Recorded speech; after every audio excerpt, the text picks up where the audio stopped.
Hello student, कैसे हैं आप लोग। उम्मीद करते हैं अच्छे होंगे। स्टूडेंट, आज हम आपको वॉइस पढ़ाएंगे जो आपके बोर्ड परीक्षा में 5 नंबर का क्वेश्चन पूछा जाता है। क्लियर। तो very very important passive voice है। सबसे पहले हम अगर वॉइस पढ़ाते हैं तो वॉइस कितने प्रकार के होते हैं और उनके प्रकार के उनकी डिफिनीशन क्या होती है, सबसे पहले हम उसको जानेंगे। वीडियो के अंत तक बने रहिए और आज आपके पढ़ने से 5 नंबर क्लियर हो जाएगा। ये 100% गारंटी के साथ मैं बोल रहा हूँ। जैसे सबसे पहले एक्टिव वॉइस है। एक्टिव वॉइस क्या है? जिस वाक्य में कर्ता प्रधान होता है, अर्थात कर्ता को मुख्य मान करके वाक्य में लिखा जाता है। अगर कर्ता मुख्य है तभी एक्टिव वॉइस होगा, नहीं तो नहीं। क्लियर। जैसे ही इज रीडिंग बुक, इसमें काम करने वाला कौन है? ही। तो ही मुख्य है, अगर वो नहीं रहेगा काम होगा नहीं। तो इसलिए यहाँ पर एक्टिव वॉइस है he is reading book. Passive voice किसे कहते हैं? जिस वाक्य में कर्ता प्रधान होता है अर्थात कर्म प्रधान होता है, अर्थात कर्म को मुख्य मान करके वाक्य में लिखा जाता है, यानी कर्ता के स्थान पर पैसिव वॉइस कहलाता है। जैसे अब देखिए, बुक उठा करके हमने कर्ता के स्थान पर रख दिया। क्लियर। अब ये पैसिव वॉइस हो गया। Book is being read by you. Clear. तो आइए जनरल फॉर्मेशन पे हम चलते हैं, उसके बाद हम आपको हेल्पिंग वर्ब के माध्यम से बताते चलेंगे। यही रूल सब में काम करेगा। अफर्मेटिव निगेटिव, अगर निगेटिव है तो नॉट का प्रयोग करेंगे, नहीं है तो नहीं। ऐसे सबसे पहले ऑब्जेक्ट लिखेंगे, उसके बाद हम लिखेंगे हेल्पिंग वर्ब, उसके बाद नॉट, उसके बाद M B third. M B third मतलब मुख्य क्रिया का तीसरा रूप। तो यहाँ लिखिए, कोई भी पैसिव वॉइस होगा, किसी भी टेंस का होगा, ये हमेशा मुख्य क्रिया का तीसरा रूप ही होगा। ये मत सोचिएगा कि परफेक्ट टेंस में अगर मुख्य क्रिया का तीसरा रूप आ जाए तो हम उसको फर्स्ट में चेंज करें, कभी नहीं। थर्ड है, थर्ड में ही रहेगा। उसके बाद बाई, उसके बाद सब्जेक्ट है जे ऑब्जेक्ट, उसके बाद अदर वर्ड। जैसे देख लीजिए, he has gone to Jaunpur with me. ध्यान दीजिएगा, अगर कोई भी ऑब्जेक्ट बाय विथ के साथ हो तो वहाँ पर बाय के स्थान पर विथ का प्रयोग होता है। तो I have been gone to Jaunpur with him, चाहे बोलो वह मेरे साथ जौनपुर गया है और चाहे मैं उसके साथ जौनपुर गया हूँ। क्लियर। और इंट्रोगेटिव क्या है?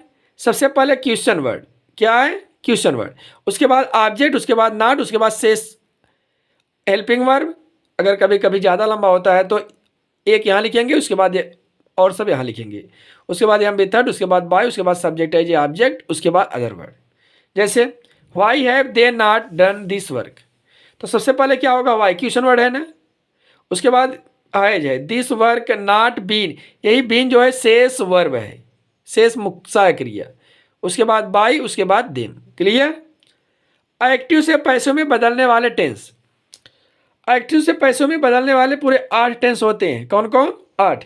देखिए, present indefinite tense, present continuous tense, present perfect tense, past indefinite tense, past continuous tense, past perfect tense, future indefinite tense और फ्यूचर परफेक्ट टेंस। यानी past perfect continuous, present perfect continuous, future continuous और future perfect continuous tense की passive voice नहीं बनती। Clear. आइए हम अब चलते हैं प्रेजेंट इंडेफिनिट टेंस पर। देखिए, प्रेजेंट इंडेफिनिट टेंस में सहायक क्रिया क्या होती है? इज एम आर होती है। जैसे Mohan writes a letter to his parents, Mohan अपने पिता को पत्र लिखता है, तो a letter is written by Mohan to his parents. सबसे पहले अफर्मेटिव बताया, सब्जेक्ट उठा करके ऑब्जेक्ट, ऑब्जेक्ट को सब्जेक्ट मान लिए। क्लियर। कोई दिक्कत? देखिए, इसमें केवल सहायक क्रिया चेंज हुई है, बस हेल्पिंग वर्ब ही चेंज होगा, बाकी सब नियम अपने स्थान पे हैं। They do not respect their parents, तो दियर पेरेंट्स करके सब्जेक्ट के स्थान पे आया, तो their parents are not respected by him. तो नोट देख लीजिए, यदि कोई भी ऑब्जेक्ट प्रीपोजिशन विथ के साथ होता है तो पैसिव वॉइस में बाय के स्थान पर विथ का प्रयोग ही होता है। अब इसके पहले मैंने आपको जस्ट बताया। जैसे he goes to market with me, तो मी है, चाहे वह मेरे साथ बाजार जाता है और चाहे मैं, तो मी को उठा करके यहाँ रखेंगे, आई बनेगा, आई के साथ I am gone to market with me. थोड़ा सा ध्यान दीजिएगा, एक वचन के साथ इज, आई के साथ आई एम और बहुवचन के साथ आर का प्रयोग होता है। Clear. Do we not help him nowadays, तो हो जाएगा is he not helped by us nowadays. Why do we not buy cloth in the market, तो मार्केट तो बजने का नहीं, सब्जेक्ट क्लॉथ बनेगा। तो यहाँ पर लिखेंगे सबसे पहले क्वेश्चन और वाई, आर क्लास बहुवचन है तो क्या क्रिया आ लगेगी, not bought by S in the market. Clear. Note number second देख लीजिए, इसके बाद यही नोट सब में काम करेगा। यदि इंट्रोगेटिव बी का प्रारंभ हु शब्द से शुरू हो तो पैसिव वॉइस बनाते समय सबसे पहले बाई होम लिखते हैं। हु को हम चेंज करते हैं बाई हुम में। जैसे देखिए, who does call you in the night, तुम्हें रात में कौन बुलाता है। तो by whom are you called in the night, तो सबसे पहले हमने बाई होम लिखा और सहायक क्रिया आर लिखा। Clear. Who does not do this work, अगर नॉट है तो हम ऑब्जेक्ट के बाद नॉट लिख देंगे, तो बाय हुम is this work not done. Clear. आइए नेक्स्ट पे चलते हैं, प्रेजेंट कॉन्टिन्यूअस टेंस पे। प्रेजेंट कॉन्टिन्यूअस टेंस में सहायक क्रिया सेम वही रहेगी, बस इज एम आर के साथ बेन जुड़ जाएगा। सब रूल वही हैं। जैसे the gardener is plucking flowers in the garden, तो फ्लावर्स उठा करके यहाँ रखा, flowers are being plucked by the gardener in the garden. जैसे निगेटिव है तो नॉट लग गया। अब इंट्रोगेटिव अगर बी है तो क्वेश्चन वर्ड लगेगा, और ए है तो सहायक क्रिया। तो यहाँ पर हो जाएगा why are you not doing this work with me. तो यहाँ पर अगर हम मी को बनाएंगे तो यहाँ पर बाई का प्रयोग नहीं होगा, बाई के स्थान पर विथ का प्रयोग करेंगे। जैसे why am I not being done this work with you. Who is teaching you English nowadays, तो हो जाएगा बाई होम। अभी बताना है by whom are you being taught English nowadays. कोई प्रॉब्लम नो, तो कोई भी दिक्कत नहीं होगी आपको। अब आते हैं प्रेजेंट परफेक्ट टेंस पर। अब प्रेजेंट परफेक्ट टेंस का मतलब सहायक क्रिया हैज है प्लस बीन हो जाती है। क्लियर।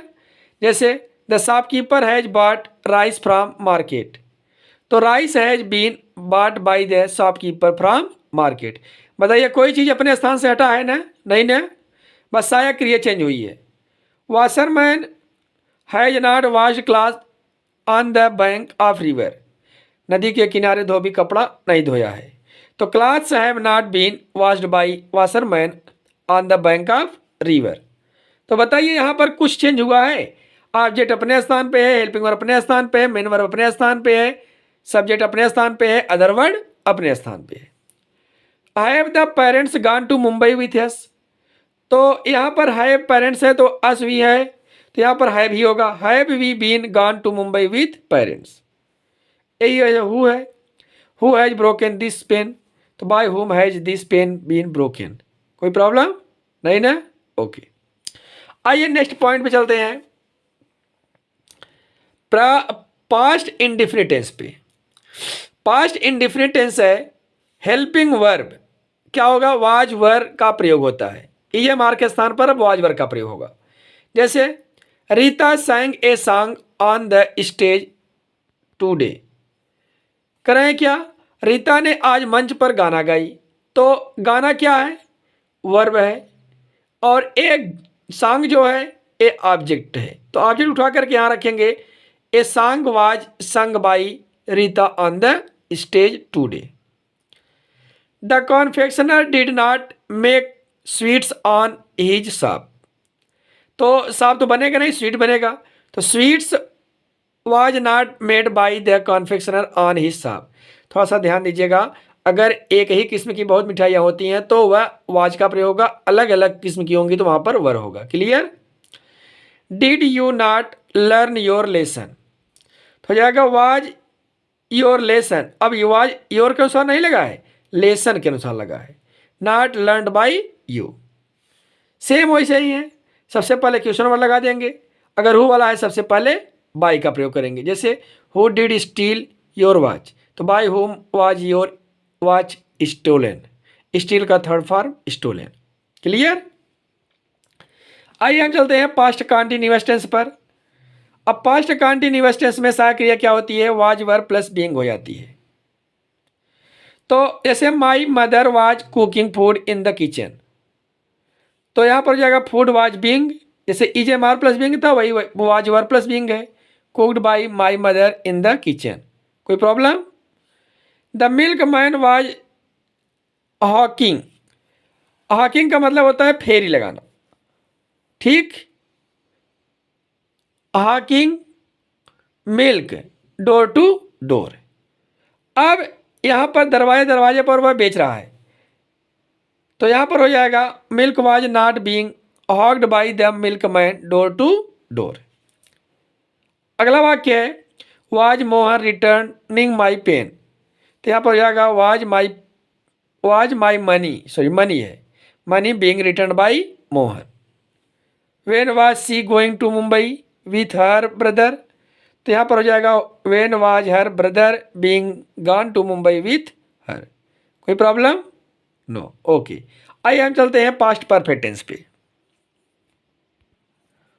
पास्ट परफेक्ट टेंस है, हेल्पिंग वर्ब हैड बीन हो जाती है सेम, बस ऐसे प्रेजेंट टेंस में हैज है प्लस बीन था और पास्ट में क्या हो जाएगा had been.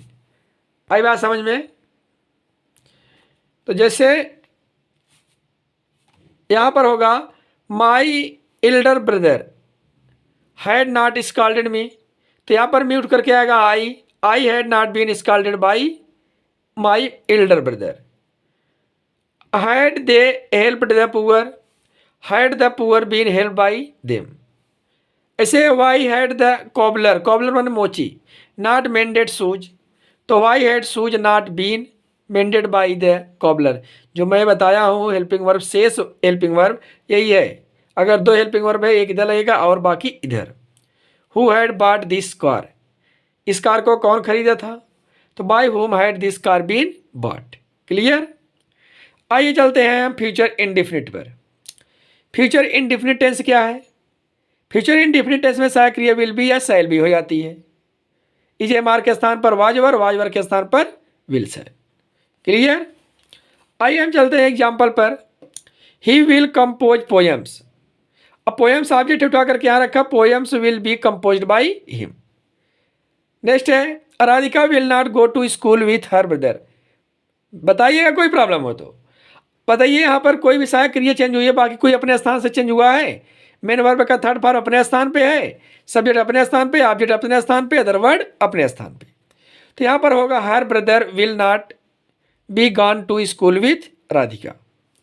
Will you help me today? तो मी जब आएगा शैल बन जाएगा, तो shall I be helped by you today. Who will fly kite in the sky? तो हो जाएगा बाय होम। हु को हम किस में चेंज करेंगे? बाय होम में।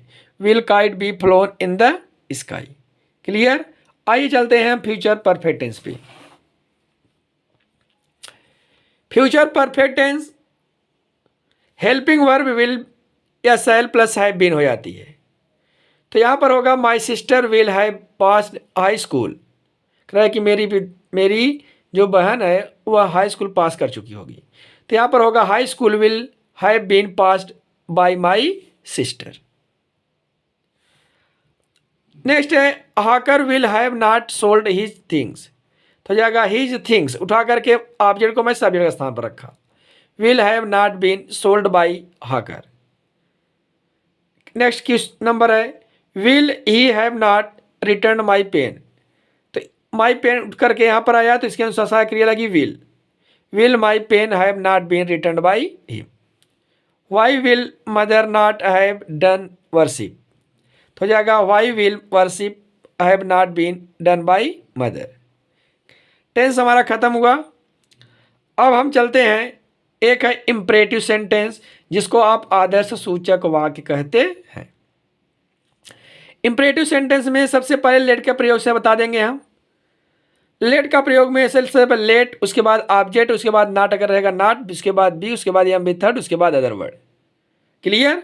जैसे close your eye at once. सबसे पहले इंपरेटिव सेंटेंस है, समझ लीजिए कहते किसे हैं। जिस वाक्य में कर्ता द्वारा आदेश, रिक्वेस्ट या एडवाइस का भाव हो उसे हम इंपरेटिव सेंटेंस कहते हैं। इंपरेटिव सेंटेंस का प्रारंभ हमेशा मुख्य क्रिया से होती है। किससे होती है? मुख्य क्रिया से। जैसे close your eye at once, तुरंत अपनी आंखें बंद करो। तो यहां पर हो जाएगा let your eyes be closed at once. Don't disturb me today, तो हो जाएगा let I not be disturb today. अब देखिए यहाँ पर लेट है, लेट उसके बाद ऑब्जेक्ट उठा करके मैंने ऑब्जेक्ट को इधर रखा, योर आई हो जाएगा।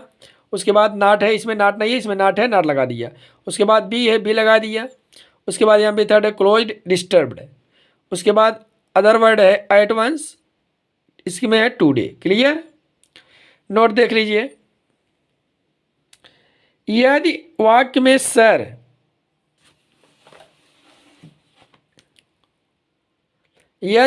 सर प्लीज, काइंडली, मैडम या अन्य कोई सम्मान सूचक शब्द आए तो उसका पैसिव वॉइस बनाते समय you are requested to plus M भी थर्ड न लिख करके वाक्य को जोड़ देते हैं। जो इतना भी वाक्य रहेगा सब जोड़ देंगे तथा इन सम्मान सूचक शब्दों को हटा देते हैं। क्लियर? जैसे प्लीज, सर, काइंडली, मैडम आदि। जैसे देख लीजिए एग्जाम्पल, प्लीज टीच मी, कृपया मुझे पढ़ाओ, तो मैंने प्लीज हटा दिया तो यहाँ पर लिखा you are requested to teach us. इसी तरह से अगर आदेश का भाव रहे तो you are ordered, you are advised लिख करके टू लिखेंगे, उसके बाद वाक्य को क्या करेंगे, कंबाइन कर देंगे।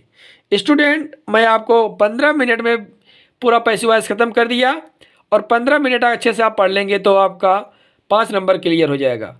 ओके? अगर मेरा पढ़ाया हुआ वीडियो समझ में आए, अच्छा लगे तो शेयर करिए, सब्सक्राइब करिए और कमेंट करना ना भूलिए। Thank you.